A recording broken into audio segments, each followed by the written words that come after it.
Okay, this is an idea that I've had for a while now. On my other channel, I've done a couple of story videos, and people have asked me, people really liked them, and they thought it was a good idea, and asked me to do more of them. So I thought, okay, so I'll start a new channel. This is the channel that this video is on, obviously, and it is called The Bardic Tale. And the idea is that I'm basically going to be reading stories and novels and whatever. I will warn you now, to those who are watching, there is no CGI, there is no sound effects, there is no voiceovers, there is just me reading a story, and more than likely it will come from a Kindle. I have a story for this evening, and it's just really a tester that I can put out there to get people's opinion and get people's gaugings.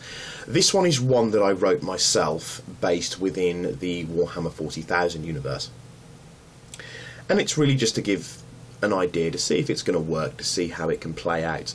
Now, I haven't as of yet developed a persona for this YouTube channel, but I more than likely will.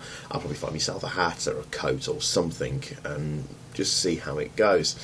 I would appreciate feedback, questions, comments, how I can do it, how I should do it, just to get some idea, because I actually really do like this idea of this for a channel, because I've looked on YouTube and there's not that many people that do it.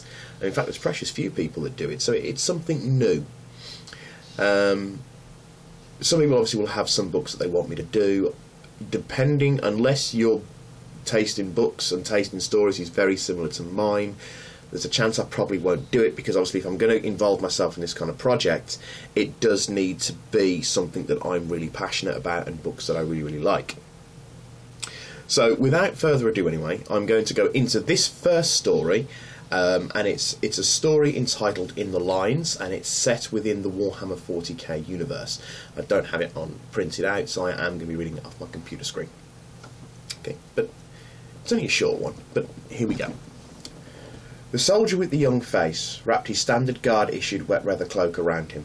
A helmet lay beside him, discarded, forgotten. He shivered against the cold and the wet rain that fell upon them, a constant patter-fall. He was sat on a box, yet up to his ankles in swift-running mud and water of the trench. There was no wind, yet still that air had a severe touch of cold to it.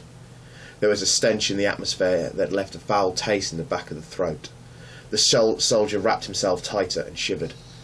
A noise made him look to his left. A man, his face stubbled with days with no access to a razor, heaved the body of a Hormigans over the edge of the trench.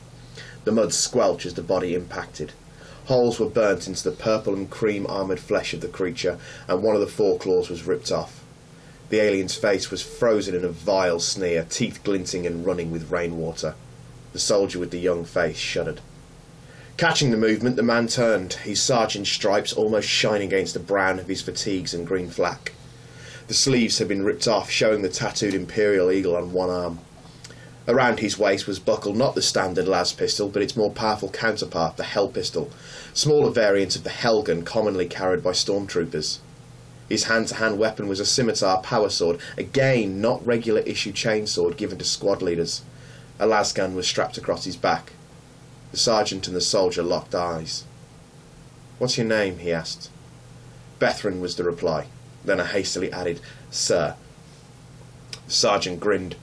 Around him 9 other troopers, all looking as rough as their squad leader, continued to heap the bodies of the Tyranids out of the trench. Imperial bodies, all wearing the same brown and green uniforms, lay torn and shredded, arms and legs ripped off by powerful claws and teeth. Some bore expressions of great agony due to the living nature of the Tyranid bioweaponry and their living ammo. Those that still had faces anyway. "You going to help, boy?" One of the soldiers sneered, a tall man, almost whip-thin, with sharp pointed features. "There's work to be done." "Leave him alone, Dell," the sergeant snapped. Looking round, he added, "Take 5 lads." "Sir," was the communal response. The 9 men all removed helmets and sat where they were, irrespective of what or who they sat on. Boxes, mud, ammo crates, dead nids or dead guardsmen, it was all the same. The man named Dell reached into one of his hip pockets and pulled out a small metal box and removed a low stick. He tossed the box to his sergeant, who took one and offered the box to Bertram, who shook his head. The box was thrown around the squad. 6 took one of the smokes. Lighting the narcotic, the sergeant inhaled deep and looked at the young soldier through a haze of smoke. "Your first action?" he asked. "Yes, sir. I only came out of basic training a month ago." "Is it all you hoped for?" Another trooper laughed once, an almost animal-like bark. "It's different to what they said it would be." The sergeant raised an eyebrow. "Only different? Where's the rest of your squad?" "A lot scarier," was the reply. "My squad was killed in the first engagement. The Xenos description's in the uplifting primer." Bethran was cut off by the entire squad, bursting into sarcastic laughter. "They still handing out that crap?" the sergeant snorted. "But sir," Bethran's face was puzzled, "the primary's what keeps us alive." "Really?"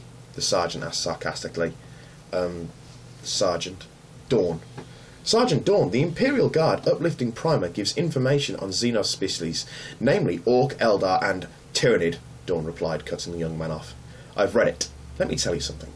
I've been in the Guard for 9 years now, and have fought in 6 major campaigns, 3 against Nids, 1 against Orc, and 2 against the Great Enemy."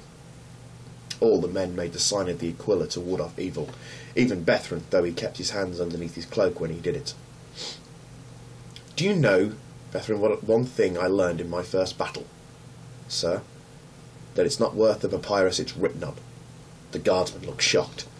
"Let me tell you, the first time me and my boy saw action was on some stupid dirtball called Arbor, a forest planet. It was against an Orc force that had crash-landed, and the local PDF, as usual, couldn't handle it. We got sent in. Oh, we were out of boot camp less than 6 months, all ready to fight for the Emperor. We believed the primer that the Orcs were stupid, easily tricked, and easily brought down by lasguns. We found out the difference the hard way, when a group of them reached our ranks. I personally shot it 3 times back when I was a grunt. It still came on and literally ate the head off my sergeant. That was the point when I was covered in my sergeant's blood I realised that the primer was useless." "Maybe it was a strange type of Orc," Bethran said. Dawn shook his head. "I was in Arbor for 4 months. For 2 of those months we endured trench warfare much like this, stopping wave after wave of those green-skinned monsters. Hundreds of us died there. Many of us, it was our first action." Dawn pitched his butt into the mud. Rainwater fell eagerly down his face, his grey eyes haunted with past memories and lies. "What does your primer say about Tyranids, Bethran?" "That they have really weak, stubby claws that are no match for flak armour," was the almost roted response. Dawn nodded and reached down beside him, picked up a Hormigant forearm with its claw still attached. "This is a Tyranid weak and puny claw," Dawn said. Without warning, Dawn raised the claw and plunged it into the chest of a dead guardsman that was slumped against the wall. It went straight through the flak armour. The body jumped and there was a dull, wet slapping sound. Yet the armour provided almost no resistance. And that's at a human strength. And that's only from the small ones. Small ones? Tyranid standard tactics means that the small ones come in first, then the medium ones, then the big fellas. The really scary ones come along, and trust, even a Russ's armour won't stop those bastards. Dawn related to Bethran, taking small pleasure in telling him in detail about the last 2 times he and his squad had gone up against the monsters of the Tyranids. He then spoke at even greater length of his battles against the Great Enemy.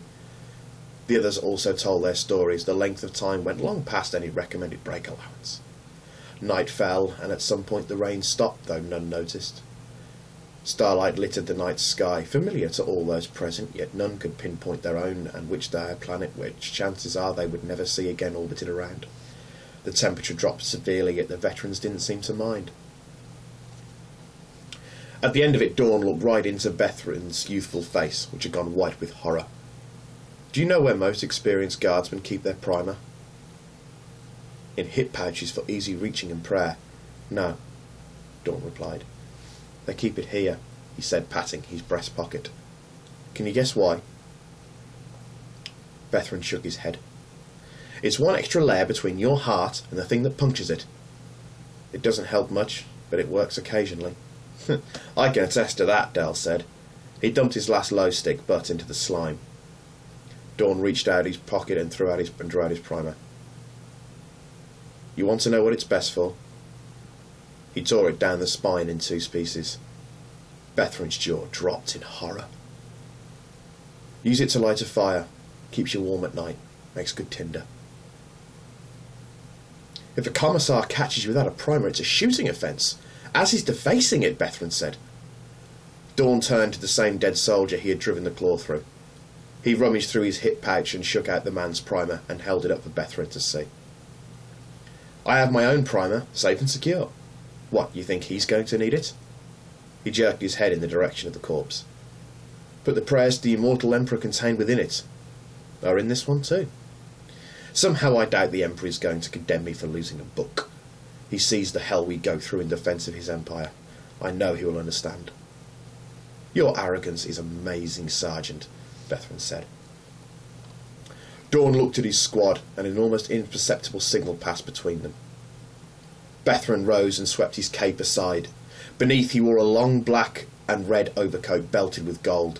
At one hip a power sword, the other a bolt pistol. Raising one hand, he placed a cap upon his head. Commissar Bethran drew his pistol. His youthful face no longer held any trace of innocence. It was cold and hard like marble. Sergeant Dawn, under the regulations and powers of the Commissarians, you are charged with the subversion of the Imperium's holy books, of losing your Imperial primer and of defacing another. You are also charged with the looting of bodies of dead loyal subjects of the Emperor. On this I find you guilty. The sentence, death. He raised the pistol. There was a distinct set of whines from behind. The sound of lasgun safeties being turned off. Bethran half turned. All 9 members of the squad had their weapons trained on him. Lower your weapons, soldiers. Do not interfere with the Commissar's holy duty. I don't think so, Commissar, Dawn said, his held pistol chained on Bethran. By the way, the Wide-Eyed Rookie Soldier Act? It's a good one, he added. You knew? Almost from the beginning. How? I've played this part many times before. Your eyes.